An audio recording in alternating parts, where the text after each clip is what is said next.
Hello everyone, बहुत बहुत स्वागत है आपका अपने यूट्यूब चैनल यूटी कंसेप्ट पे। बच्चों, पिछले क्लास में हम लोग factors affecting resistance of conductor के बारे में पढ़े थे, जिसमें हम लोग पढ़े थे कि कौन कौन से फैक्टर्स होते हैं जो कि रेसिस्टेंस ऑफ कंडक्टर को इफेक्ट करते हैं। जिसमें था आपका length of conductor, area of cross section, temperature, nature of material. तो आज के क्लास में हम लोग पढ़ेंगे कम्बिनेशन ऑफ रेसिस्टर। ये आपके लिए बहुत ही इंपॉर्टेंट है।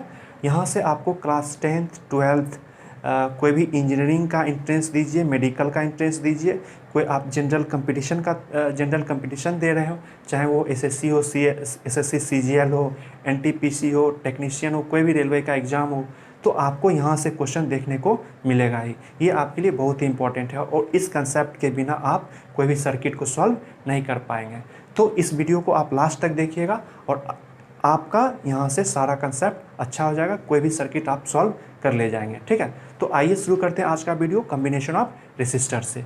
तो आप रेसिस्टर्स को हम लोग दो तरह से कंबाइन करते हैं। एक आपका सीरीज कम्बिनेशन, दूसरा आपका पैरेलल। और अगर सीरीज प्लस पैरेलल दोनों कम्बिनेशन किसी सर्किट में देखने को मिले तो उसको हम लोग मिक्स्ड कम्बिनेशन बोलते हैं। तो आइए सबसे पहले हम लोग सीरीज कम्बिनेशन के बारे में पढ़ते हैं। तो पहला क्या आपका सीरीज कम्बिनेशन।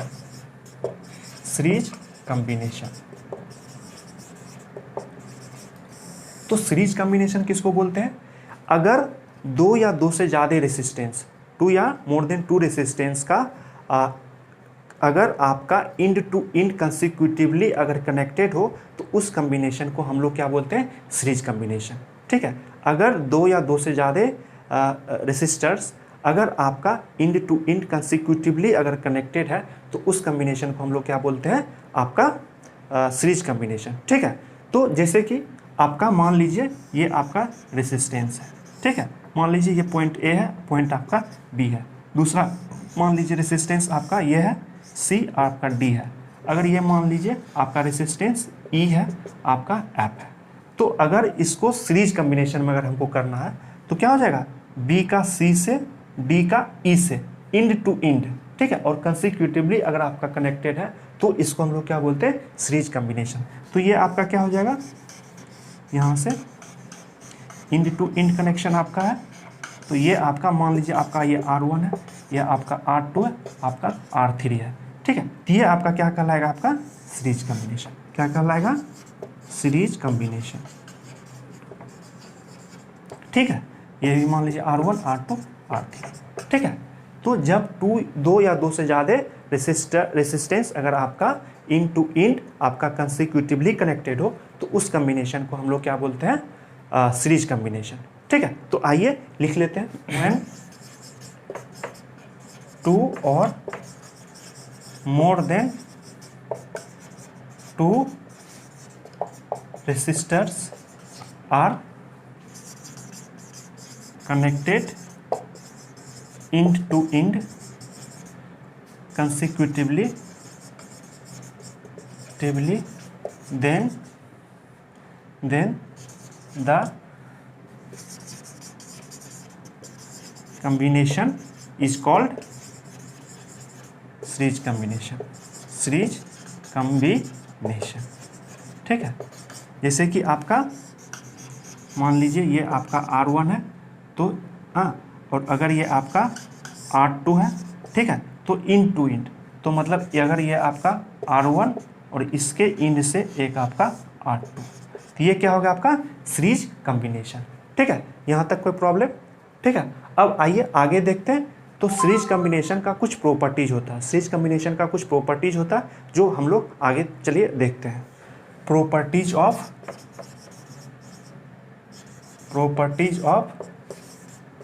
Series combination. ठीक है, तो मान लीजिए आपका ये R1 है, ये आपका R2 है और ये आपका R3 है। ठीक है, इसको हम लोग एक बैटरी से कनेक्ट कर देते हैं। ठीक है, ये आपका पॉजिटिव टर्मिनल, ये आपका नेगेटिव, और ये मान लीजिए पोटेंशियल आपका भी है। ठीक है, तो आपका जब ये क्या आपका एक क्लोज्ड पाथ बन गया तो यहाँ से आपका करंट बैटरी से पास करेगा। ठीक है, करंट आपका यहाँ से पास करेगा। ठीक है, तो आपका पहला प्रॉपर्टीज क्या है, जब भी हम लोग सीरीज में अगर रेसिस्टर्स को कनेक्ट करते हैं तो ईच रेसिस्टर्स के अक्रॉस आपका सेम करंट आपका फ्लो करता है। ठीक है, क्या करता है आपका सेम करंट फ्लो करता है। मतलब अगर करंट यहाँ से आई निकल रहा है तो इसके अक्रॉस भी आपका करंट आई होगा। ठीक है, इसके अक्रॉस भी करंट आपका आई होगा। ठीक है, और इसके अक्रॉस भी करंट आपका आई होगा। ठीक है, तो पहला प्रॉपर्टीज आपका क्या है कि सीरीज कॉम्बिनेशन में current across each resistor is same. ठीक है, मतलब करंट आपका current through each resistor is same, मतलब प्रत्येक रेसिस्टर्स के अक्रॉस करंट आपका सेम होगा। ठीक है, तो आइए लिख लेते हैं the current across each resistor is same. ठीक है, मतलब करंट आपका प्रत्येक रेसिस्टर से आपका सेम अमाउंट में आपका पास करेगा। ठीक है, अब आइए वोल्टेज के बारे में देखते हैं। तो वोल्टेज आपका क्या होगा, अलग अलग होगा। अगर वोल्टेज V1 यहाँ पे होगा तो इसके अक्रॉस क्या होगा आपका V2 होगा, और इसके अक्रॉस क्या होगा आपका V3 होगा। ठीक है, तो सीरीज में आपका प्रत्येक रेसिस्टर्स के अक्रॉस करंट सेम होता है और वोल्टेज आपका प्रत्येक रेसिस्टर्स के अक्रॉस आपका डिफरेंट होता है। ठीक है, तो लिख लीजिए, आपका पहला प्रॉपर्टीज था। दूसरा आपका क्या हो जाएगा, the voltage across each resistor is different. ठीक है, मतलब प्रत्येक रेसिस्टर्स के अक्रॉस आपका वोल्टेज क्या होगा आपका डिफरेंट होगा। ठीक है, यहाँ तक कोई प्रॉब्लम। तो दो प्रॉपर्टीज कौन कौन सा प्रॉपर्टीज हो गया, एक आपका current across each resistor is same. अगर आपका बैटरी से 2 एम्पियर का करंट अगर आपका फ्लो कर रहा है तो R1 के अक्रॉस भी 2 एम्पियर का करंट रहेगा, R2 के अक्रॉस भी आपका 2 एम्पियर का करंट रहेगा, और आपका R3 के अक्रॉस भी आपका 2 एम्पियर का करंट रहेगा। ठीक है, अब आइए वोल्टेज। तो वोल्टेज क्या होगा, अगर आपका भी वोल्टेज यहाँ पे अप्लाई किया गया तो इसके क्रॉस V1, इसके क्रॉस V2 और इसके क्रॉस आपका V3, और तीनों V1 plus V2 plus V3 आपका क्या होगा, तीनों का जो सम होगा वो किसके बराबर होगा, V के बराबर, क्योंकि यही वोल्टेज आपका क्या हो जा रहा है, तीनों रेसिस्टेंस के में आपका डिवाइड हो जा रहा है। ठीक है, तो आइए आगे देखते हैं। तो यहाँ से आप देखिए ये जो आपका भी पोटेंशियल हम लोग अप्लाई किए हैं इस रेसिस्टर्स के क्रॉस, यही भी क्या आपका भी जो है आपका, यही भी आपका तीनों रेसिस्टेंस के क्रॉस आपका डिस्ट्रीब्यूट हो गया। तो V इक्वल टू हम लोग क्या लिख सकते हैं, V1 plus V2 plus V3। ठीक है, चूँकि यही भी है ना, बाहर से तो कोई एक्स्ट्रा नहीं, तो यही भी क्या हो गया आपका V1 V2 और V3 में आपका बट गया। ठीक है, तो हम लोग क्या, अब मान लीजिए ये आपका क्या था, एक था। अब ये तीनों रेसिस्टर R1 R2 और R3 के इक्विवेलेंट अगर एक रेसिस्टर लगाते हैं, इक्विवेलेंट क्या लगाते हैं, एक रेसिस्टर्स। मान लीजिए इधर आइए, थोड़ा इधर आ जाइए, मान लीजिए ये आपका R है, ठीक ना, और ये मान लीजिए आपका ये बैटरी जो आपका लगा है, ठीक ना, यहाँ से करंट आपका I। मतलब मान लीजिए तीनों रेसिस्टेंस के बदले एक रेसिस्टेंस हम लगाएं तो इस रेसिस्टेंस का वैल्यू क्या होना चाहिए। ठीक है, तो आइए देखिए, इसके बदले हम लोग ये सर्किट लिए, तो भी आपका ये भी जो था, भी किसमें आपका हो गया V1 plus V2 plus V3। ठीक है, तो V इक्वल टू हम लोग पढ़े हैं, V इक्वल टू क्या होता है आपका, अगर इस सर्किट में आए तो V इक्वल टू क्या हो जाएगा आपका I कैपिटल R आएगा। V इक्वल टू क्या हो जाएगा आपका, V इक्वल टू IR, कहाँ से आपका ओम्स लॉ से, कहाँ से आपका ओम्स लॉ से। ठीक है, तो V के आपका V जो है, V के क्या लिख सकते हैं हम लोग, IR लिख सकते हैं, और आपका V1 जो है आपका IR1, यहाँ से इसमें आपका करंट कितना I और पोटेंशियल कितना R1, सॉरी रेसिस्टेंस कितना आपका R1, तो V1 इक्वल टू क्या हो जाएगा आपका, यहाँ से देखिए V1 इक्वल टू आपका IR1, V2 इक्वल टू आपका IR2 और आपका V3 इक्वल टू IR3। ठीक है, तो V equal to IR equal to IR1 IR2 plus IR3। ठीक है, अब यहाँ से देखिए आपका क्या आ जाएगा, I आपका कॉमन आ जाएगा और आप जो ये R इस तीनों के बदले लगाए थे और ये आपका R1 plus R2 plus R3। ठीक है, अब ये I और I क्या हो गया आपका कैंसिल, तो यहाँ से आपका क्या आ गया R equal to R1 plus R2 plus R3। ठीक है, कहने का मतलब क्या होगा कि अगर मान लीजिए ये 2 ओम रहता, अगर ये आपका 2 ओम रहता, अगर ये आपका 3 ओम रहता, अगर ये मान लीजिए 4 ओम रहता, तो अगर हमको इस तीनों रेसिस्टर्स के बदले अगर हमको एक रेसिस्टर लगाना रहता तो हम लोग कितना ओम का ले लेते, 3, 2, 3, 5, 4, 9 ओम का। ठीक है, कितना का ले लेते, 9 ओम का। मतलब अगर इस तीनों के बदले हमको एक रेसिस्टर लगाना रहता तो यहाँ हम लोग एक क्या कर दे रहे 9 ओम। कहाँ से लाए, तो R equal to R1 plus R2 plus R3। तो सीरीज कम्बिनेशन में आपका क्या होता है, सम ऑफ इंडिविजुअल रेसिस्टेंस का वैल्यू। ठीक है, मतलब जितना भी आपका रेसिस्टर्स सर्किट में लगा हुआ उसका जो भी वैल्यू है सबको हम लोग सिंपली ऐड कर देते हैं और ऐड करने के बाद जो आता है वही आपका रिजल्टेंट रेसिस्टेंस आता है। ठीक है, तो आइए लिख लेते हैं। तो हम लोग क्या पढ़े, R इक्वल टू क्या होता है आपका R1 plus R2 plus R3। किसमें आपका सीरीज में, किसमें आपका इन सीरीज कम्बिनेशन में, सीरीज कम्बिनेशन में। ठीक है, कैसे निकाले आप लोग देख सकते हैं। सीरीज कम्बिनेशन का प्रॉपर्टीज एकदम याद कर लीजिए, एकदम ध्यान में रखिए, इसी से आपको एग्जाम में क्वेश्चन भी आएगा आपको प्रॉपर्टीज लिखने के लिए।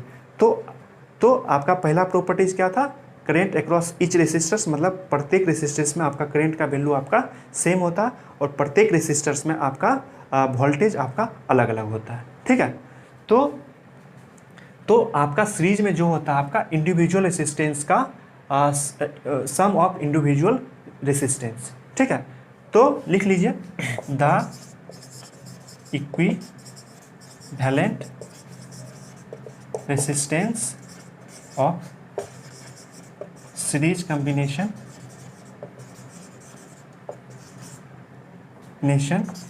is the sum of all individual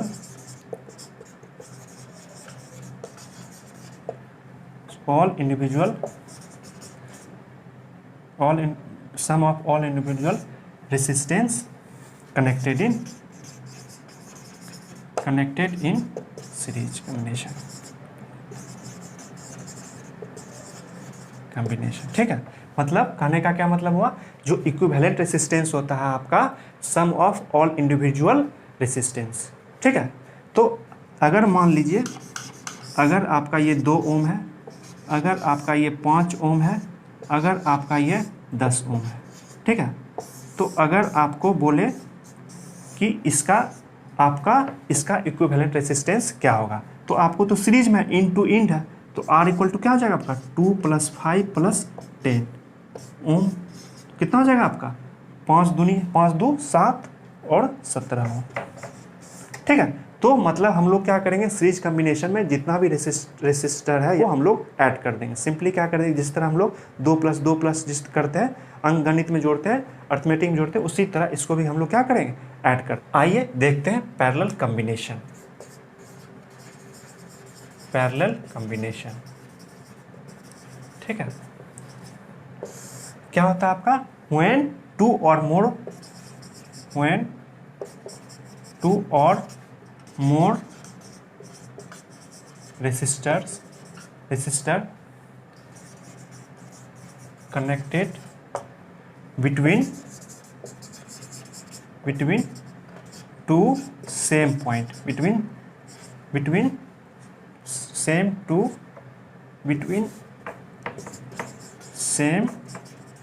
two point, then it is said to be in parallel combination। ठीक है, जैसे कि आपका मान लीजिए अगर 2 पॉइंट है, ठीक है, 2 पॉइंट से अगर 2 पॉइंट से अगर आपका एक R1 जुटा हुआ है, इसी पॉइंट से अगर आपका ये जुटा हुआ है, R2 जुटा हुआ है, इसी सेम पॉइंट से अगर आपका R3 जुटा हुआ है, ठीक है, इसी से अगर आपका ये आपका जुटा हुआ R4 जुटा हुआ, तो सब आपस में क्या आपका पैरेलल कॉम्बिनेशन में है। किस में आपका पैरेलल कॉम्बिनेशन में है, ठीक है। अब आइए आगे देखते हैं प्रॉपर्टीज ऑफ पैरेलल कॉम्बिनेशन।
आइए देखते हैं प्रॉपर्टीज ऑफ पैरेलल कॉम्बिनेशन।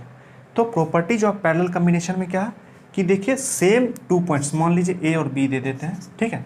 तो A और B के बीच में आपका R2 है, A और B के बीच में R1 है, और A और B के बीच में ही आपका R3 है। उससे आपका एक वोल्टेज भी जुड़ा हुआ है। तो क्या होता है आपका प्रत्येक रेसिस्टर्स के अक्रॉस आपका वोल्टेज जो होता है आपका सेम होता है। जो आप वोल्टेज भी आपका जो इसमें अप्लाई किए हूँ वही वोल्टेज के आपका इक्वल होता है, ठीक है। चूंकि इसलिए भी होता है, देखिए भी आपका A और B के बीच में ही आपका जुड़ा हुआ है कि नहीं। A देखिए ये यहाँ से A और यहाँ से आपका B जुड़ा हुआ है, तो आपका वोल्टेज इच रेसिस्टर्स के अक्रॉस भी वही वोल्टेज होगा जो आप इसमें वोल्टेज अप्लाई किए हैं। तो इसके अक्रॉस भी, ठीक है। मगर आपका करंट क्या होगा, आपका करंट आपका डिफरेंट होगा। करंट क्या होगा आपका डिफरेंट होगा। करंट मान लीजिए इस सोर्स से आपका निकल के यहाँ पे आई आया, ठीक है। अब आई आया तो आई आपका यहाँ पे इसको जाने का 3 रास्ता है, एक R3, एक R2, एक आपका R1, ठीक है। तो अब ये क्या करेगा, तीनों जगह यहाँ से जाएगा। मान लीजिए इसमें I1 गया, इसमें आपका I2 गया, और इधर से क्या गया आपका I3 गया। तीनों से आपका I1 I2 आपका I 3 ब्रांच में डिवाइड हो गया, एक में I1, एक में I2, एक में आपका I3। अब ये फिर यहाँ से ये I1, यहाँ से I1 आएगा, यहाँ से आपका I2 आएगा, और यहाँ से आपका क्या आएगा I3 आएगा। तीनों मिलके यहाँ पे क्या हो जाएगा I1 plus I2 plus I3, जो कि किसके इक्वल है आपका I के इक्वल है। यही I ना, यही I आपका I1 I2 और I3 में आपका डिवाइड हुआ था। समझ में आ रहा है, ठीक है। तो अब यही आई आपका यहाँ आ गया, ठीक है। तो यहाँ से हम लोग क्या देख रहे हैं, प्रॉपर्टीज ऑफ पैरेलल कॉम्बिनेशन में आपका करंट आपका डिफरेंट होता है प्रत्येक रेसिस्टर्स के अक्रॉस, और आपका वोल्टेज आपका प्रत्येक रेसिस्टर्स के अक्रॉस आपका सेम होता है। तो लिख लेते हैं नीचे, the voltage across etch resistor is same क्या होगा आपका सेम, द आपका पहला, आपका दूसरा, the current across etch resistor is different, ठीक है। मतलब आपका वोल्टेज प्रत्येक रेसिस्टर में आपका सेम होगा, जो कि आप जो आपका पोटेंशियल जो आपका वोल्टेज अप्लाई किए उसके इक्वल होगा, और करंट आपका यहाँ से देख रहे हैं 3 ब्रांच में जा रहा है, तो तीनों में आपका डिवाइड हो जाएगा, इसलिए करंट आपका क्या होगा आपका अलग अलग होगा, ठीक है। अब आइए अब देखिए I इक्वल टू आप क्या देख रहे हैं I1 plus I2 plus I3, ठीक है।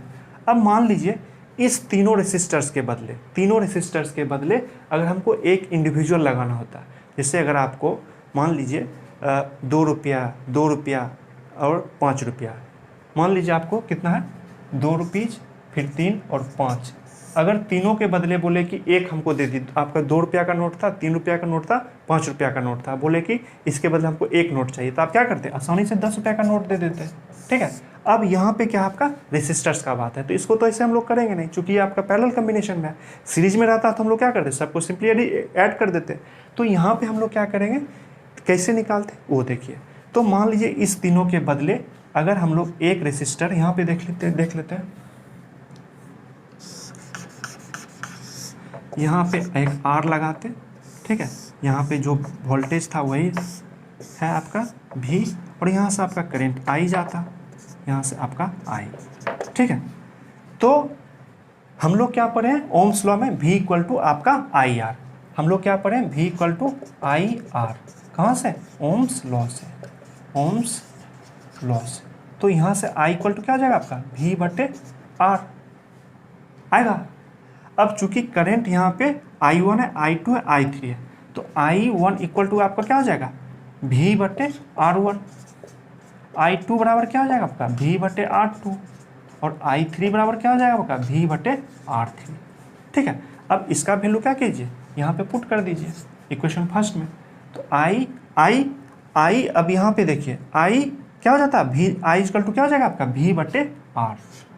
ठीक है, जो कि इस सर्किट को हम लोग किस में रिप्लेस कर रहे हैं, इस सर्किट में तीनों रेसिस्टर्स के बदले एक रेसिस्टर दे रहे हैं, आपका V वही है आपका I। ठीक है, तो V/R, अब ये क्या हो जाएगा आपका V/R1 plus V/R2 plus V/R3। ठीक है, तो V यहाँ से क्या हो जाएगा, कॉमन ले लीजिए, तो 1/R, और ये आपका 1/R1, 1/R2 और 1/R3, और यहाँ पे भी क्या आपका एक भी आपका कॉमन है, तो भी क्या हो जाएगा आपका कैंसिल। यहाँ से आपका क्या हो जाएगा 1/R equal to 1/R1 plus 1/R2 plus 1/R3। ठीक है, ठीक है, तो हम लोग का जो ये सर्किट आता किसके इक्वल होता है आपका 1/R1, 1 प्लस R/2, 1/R/3। तो उसमें क्या था आपका सीरीज में हम लोग क्या देखे थे, सम ऑफ इंडिविजुअल रेसिस्टेंस, मतलब जितना भी आपका रेसिस्टेंस था सबका इंडिविजुअल का सम कर देते थे, तो आपका इक्विवेलेंट रेसिस्टेंस आ जाता था सीरीज में। इसमें क्या है आपका इक्विवेलेंट रेसिस्टेंस का रेसिप्रोकल, और उसके बाद जो भी इंडिविजुअल रेसिस्टेंस है उसका रेसिप्रोकल का सम। ठीक है, तो यहाँ से आपका सीरीज में क्या हो गया आपका R equal to R equivalent equal to R1 plus R2 plus R3, और इसमें क्या हो गया 1/R equivalent equal to 1/R1 plus 1/R2 plus 1/R3। ठीक है, यहाँ तक कोई प्रॉब्लम। पैरेलल का क्या प्रॉपर्टीज था वो याद रखिएगा, सीरीज का क्या प्रॉपर्टीज था वो याद रखिएगा। ठीक है, तो यहाँ तक कोई प्रॉब्लम नहीं होना चाहिए। प्रॉब्लम अगर किसी बच्चे को किसी भी तरह का प्रॉब्लम हो तो आप हमारे कमेंट बॉक्स में ज़रूर लिखें, और ताकि हमको ये पता चल सके कि आपको कहाँ पे क्या प्रॉब्लम होती है। और ख़ास करके जो IPS के बच्चे हैं, ठीक है, वो तो एकदम कमेंट करें ही, ठीक ना। किन्हीं को कोई भी प्रॉब्लम हो किसी भी सब्जेक्ट में, आप मैथ, केमिस्ट्री और फिजिक्स में, तो आप कमेंट बॉक्स में ज़रूर लिखें। ठीक है, वहाँ पे आपका क्वेश्चन को सॉल्व किया जाएगा। ठीक, तो यहाँ से आप देख सकते हैं पैरेलल कॉम्बिनेशन में 1/R1 plus 1/R2 plus 1/R3। ठीक है, अगली क्लास में हम लोग इस पे न्यूमेरिकल करेंगे तो आपको और अच्छा से समझ में आएगा, और आप हर सर्किट को समझ पाएंगे कि कहाँ पे सीरीज लगाना है, कहाँ पे पैरेलल लगाना है, कहाँ पे दोनों मिक्स्ड है, और कैसे सर्किट को पहचानेंगे कि कौन सा सीरीज में है, कौन सा पैरेलल में है। अगर ये वीडियो आपको पसंद आए तो आप अपने दोस्तों के साथ शेयर ज़रूर करें। जो भी सजेशन हो आप हमारे कमेंट बॉक्स में ज़रूर दें। ठीक है, तो अगली क्लास में हम लोग कॉम्बिनेशन ऑफ रेसिस्टेंस पे आधारित जो भी न्यूमेरिकल्स और जो भी सर्किट्स आएंगे उसको हम लोग सॉल्व करेंगे। ठीक है, तब तक के लिए बाय।